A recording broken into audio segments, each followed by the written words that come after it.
Hello sir, நான் கீழே தான் சார் வெயிட் பண்ணிகிட்ருக்கேன். ஓகே, வெயிட் பண்ண வரேன். Okay sir.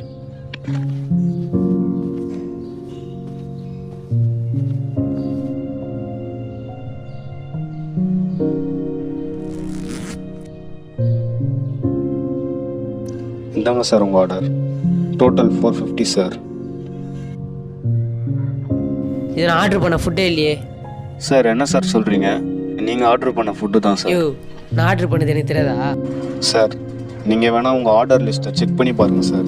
அப்போ எனக்கு ஆர்டர் பண்ண தரேன்னு சொல்லடா நீ. நீ அப்போ வந்து ஓவராக பேசிட்டு இருக்க.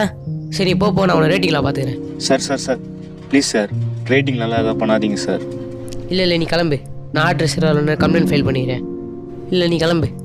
சார் சார் ஒரு நிமிஷம் சார். போயா.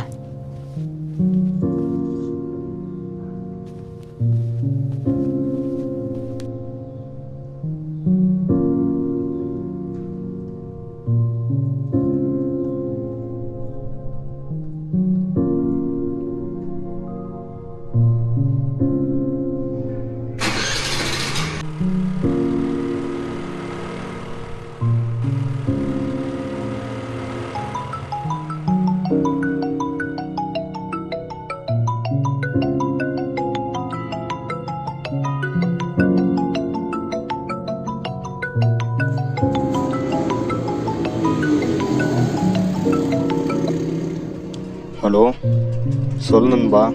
என்ன பிரேம், எங்கே இருக்க? ஃபுட் டெலிவரி பண்ணிகிட்ருக்கேன் நண்பா. என்ன சோகமாக பேசுகிற, என்னாச்சு? உனக்கே தெரியும் நண்பா, வீட்டில் ரொம்ப கஷ்டம்னு. காலேஜ் ஃபீஸ் கட்ட பார்ட் டைம் ஜாப் பண்ணலான்னு ஃபுட் டெலிவரி எடுத்தேன். இன்றைக்கி தான் என் ஃபஸ்ட்டு டே.